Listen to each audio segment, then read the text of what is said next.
আসসালামু আলাইকুম। যারা আমার ভিডিওটি দেখতেছেন, যে যেখান থেকে দেখতেছেন তাদেরকে অসংখ্য ধন্যবাদ। আর যে যেখান থেকে দেখতেছেন অবশ্যই কমেন্টে জানাবেন কে কোন জায়গা থেকে দেখতেছেন। আর ভিডিওটি ভালো লাগলে অবশ্যই একটা লাইক করে দিবেন এবং আপনার মতামত কমেন্টে জানাবেন। আর যদি বেশি ভালো লেগে যায় তাহলে একটা সাবস্ক্রাইব করে দিবেন ইনশাআল্লাহ।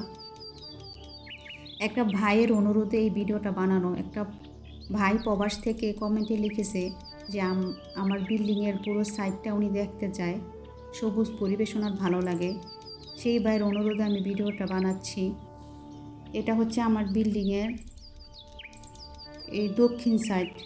আপনারা তো জানেন দক্ষিণ সাইড সবসময় ঠান্ডা থাকে, শীতল থাকে, মানে বাতাস থাকে এই জায়গায়। এটা হচ্ছে আমার দক্ষিণ সাইডের ফোর্স। আমার বিল্ডিং কিন্তু কমপ্লিট না, আনকমপ্লিট একটা বিল্ডিং। এই জায়গায় 2টা রুম, 2টা বাথরুম, একটা কিচেন কমপ্লিট করে আমি থাকি। একটা অগোছালো বিল্ডিং, কিন্তু অগোছালো হলেও এই জায়গা একটা স্বস্তির জায়গা। ফোর্সটার মধ্যে বসলে সামনের পরিবেশটা দেখলে আমার ভীষণ ভালো লাগে। আমার মন ভালো হয়ে যায় এমনিতেই, মন খারাপ হলে এখানে এসে বসি। তো ভাইয়ের অনুরোধে ভিডিওটা বানানো। ভাই প্রবাস থেকে কমেন্টে লিখছে, সেই জন্য ফজর নামাজ পড়ে এখানে আসছি। আর ফজরের পরে ওনার কমেন্টটা দেখছি, সেই জন্য ভাবছি নামাজ শেষ করে তারপর যাব। তো নামাজ শেষ করে আসছি ভিডিওটা করার জন্য। প্রবাসে মনে করেন মুন্সিগঞ্জের বেশিরভাগ ছেলেরাই প্রবাসে থাকে। আমার বাবার বাড়ি মুন্সিগঞ্জ। তো প্রবাসে আমার ভাই থাকে, আমার হাজব্যান্ড থাকে, আমার বোনের ছেলেরা থাকে, আমার বোনের জামাই থাকে, আমার আরও আত্মীয় স্বজন সবাই প্রবাসে থাকে। এটা হচ্ছে আমার বিল্ডিংয়ের পূব সাইড। শ্বশুর বাড়ির সবাই এই জায়গায় থাকে, যারা থাকে, বাসর থাকে। শ্বশুর থাকতো এক সময়, শ্বশুর মারা গেছে। যারা ভিডিওটি দেখতেছেন তারা আমার শ্বশুরের জন্য দোয়া করবেন। যে আমার বিল্ডিংয়ের পুরো সাইডে মাশাআল্লাহ ভীষণ সবুজ, পুরো পরিবেশে সবুজ। তো যা বলতেছিলাম, মানে বলতে তো হবে কোন সাইডে কেমন পরিবেশ, যেহেতু প্রবাসী ভাই জানতে চেয়েছে সেই জন্য বললাম। তো প্রবাসের কথা বললে শেষ করা যাবে না। যাদের কাছের মানুষ প্রবাসে থাকে তারাই জানে যে আসলে কতটুকু কষ্ট, তাদেরকে সুখের সময় পায় না, কষ্টের সময় পায় না। এটা হচ্ছে বিল্ডিংয়ের পশ্চিম সাইড।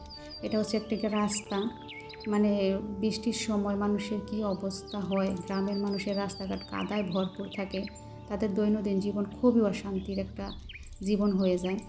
মানে যত সুন্দর তত আবার বৃষ্টির সময় অসুন্দর। মানে কার্তিক মাস যখন আসে তখন এত সুন্দর গ্রাম, আর বর্ষাকাল আসলে এই গ্রাম হয়ে যায় একেবারেই নোংরা। তো এইটা হচ্ছে গিয়ে রাস্তার সাইড। আর একটা দূরে দেখা যাচ্ছে যে জমি, দেখতে পাচ্ছেন আপনারা, ওই যে দেখা যাচ্ছে জমি। এই জমিতে মানুষ বিভিন্ন ধরনের ফসল চাষ করে। এই দেশের মানুষ না, সরি, মানে এই গ্রামের মানুষ এত পরিশ্রমী, এত পরিশ্রমী। তারা কৃষিকাজ করে। আর কৃষিকাজ করা মূলত, আমি যেহেতু গ্রামের, আমি জানি কৃষিকাজ করা কেমন পরিশ্রমের একটা কাজ। একটা জমিতে ফসল লাগায়, সেটা আসলে ফসলটা ভালো করার জন্য কতটুকু পরিশ্রম করে।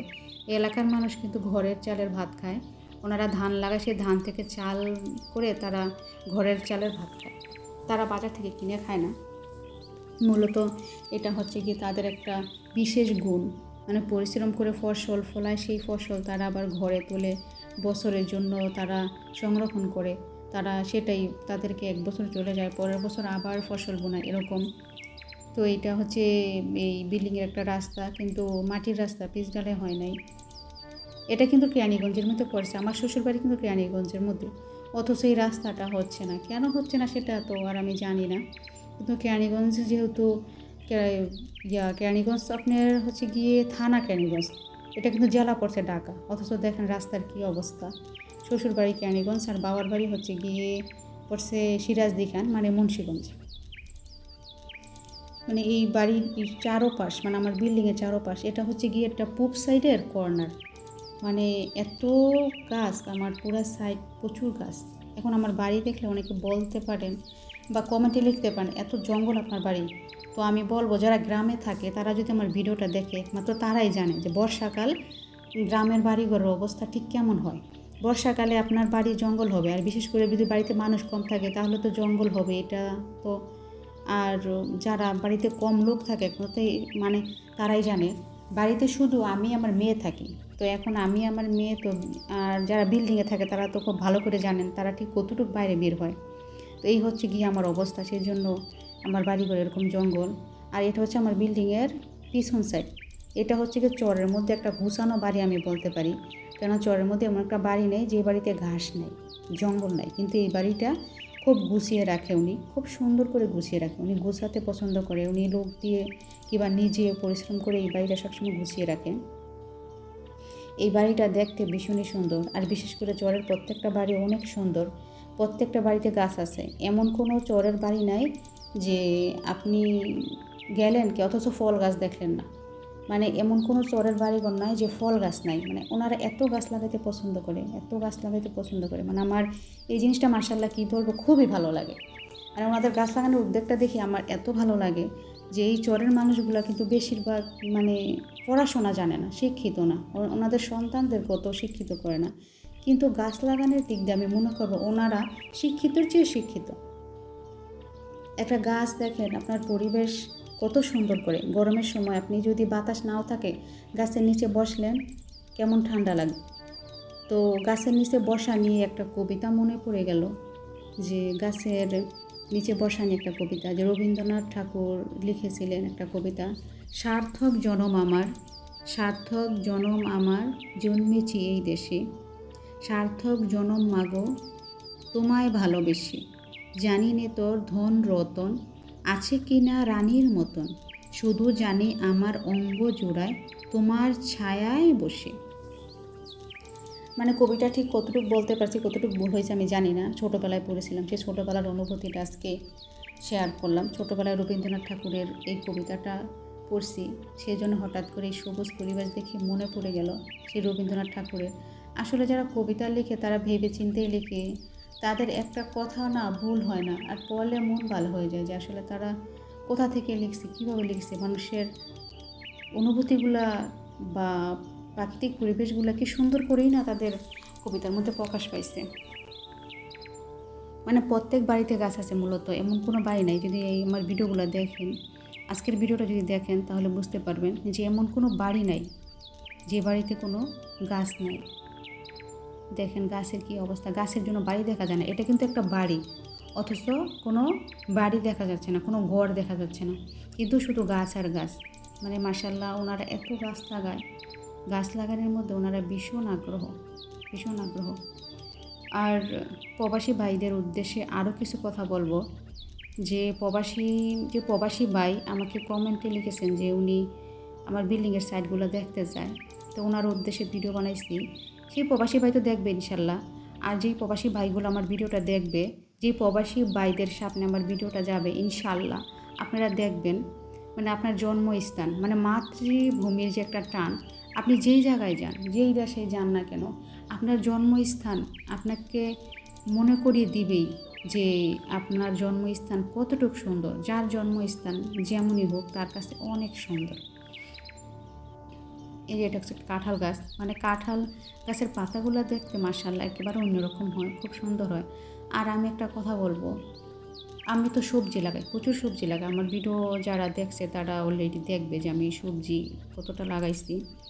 মানে আল্লাহর কি সৃষ্টি জানেন, এক একটা সবজির পাতা থেকে এক এক রকম ফ্লেভার, এক এক রকম ঘ্রাণ, আমি না অবাক হয়ে যাই যে আল্লাহর সৃষ্টি। আপনি যদি প্রশংসা করেন তাহলে আল্লাহর প্রশংসা করে আপনি মনে হয় না শেষ করতে পারবেন, যে শুকরিয়া আদায় করে শেষ করতে পারবেন, যে আল্লাহ এত এত সুন্দর করে দুনিয়া বানিয়েছেন, এক এক পাতা এক এক রকম, এক এক পাতার এক এক রকম ফ্লেভার, আল্লাহর সৃষ্টি। আর এটা হচ্ছে গিয়ে বিল্ডিংয়ের পূর্ব সাইড, এটা কিন্তু অলরেডি আগেও দেখানো হয়েছে, আপনাদের সাথে কথা বলতে বলতে ভুলে গেছি। এটা হচ্ছে বিল্ডিংয়ের পূর্ব সাইড, এটা হচ্ছে আমার শ্বশুর বাড়ির, মানে শ্বশুর বাড়ির সবাই থাকে, আমাদের যার যার বাড়ি আর কি। এখানে আমার শ্বশুর থাকতো, আমার মানে শ্বশুর মারা গেছে উনি, যারা ভিডিওটি দেখবেন তাদেরকে বলতেছি আপনারা দোয়া করবেন, আমার শ্বশুর মারা গেছে ওনার জন্য দোয়া করবেন। আমার শ্বশুর মারা গেছে 2 বছরেরও বেশি হবে। তো এখানে আমার যারা থাকে, আমার বাসুরা থাকে, তারপর আমি ওনাদের সাথেই থাকি, পাশেই বিল্ডিং ওনাদের কাছেই, আমি বিল্ডিং থেকেই ছাদ থেকে তো ভিডিও করতেছি, মাশাআল্লাহ ওনাদের কাছাকাছি থাকি। আর শ্বশুর বাড়ির কাছাকাছি থাকা না সবচেয়ে উত্তম পরিকল্পনা, কেননা আপনার কষ্টের সময়, আপনার সুখের যখন ওনারা ভাগ নেবে, আপনার কষ্টের ভাগও ওনারা নেবে। মানে তাদের কাছে থাকা মানে একটা শক্তি, যে আমার আপনজন আমার কাছে আছে। মানে সেই জন্য যারা মানে শ্বশুর বাড়ির সবাইকে নিয়ে মিলেমিশে থাকেন, তাদের জন্য বলা যে আসলে জানেন, এটা আমার একটা মানে ভিতরের কথা, মানে মনের কথা প্রকাশ করলাম।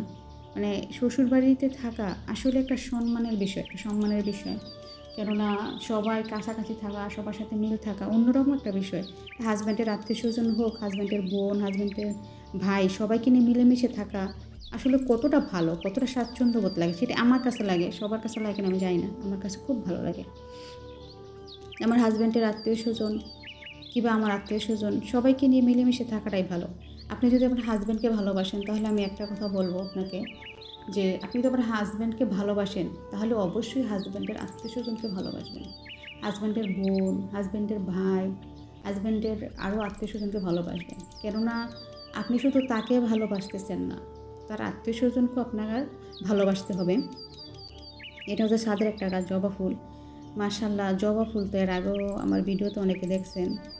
মানে এই জবা মাশাআল্লাহ এত বড় হয় আর এত লাল হয়, ভাইয়া কি বলবো, এত লাল হয় এটার কালার। আমি কোনো এডিট করি না, সরাসরি এডিট ছাড়াই ছাড়ি। এই জবা এত লাল হয়। এই যে এখন আবার বিল্ডিংয়ের সামনের সাইডে দেখালাম, আমার বিল্ডিংয়ের সামনের সাইড থেকে মানে আমার চোখ সরাতে পারি না, এরকম একটা অবস্থা। মাশাআল্লাহ এত সুন্দর।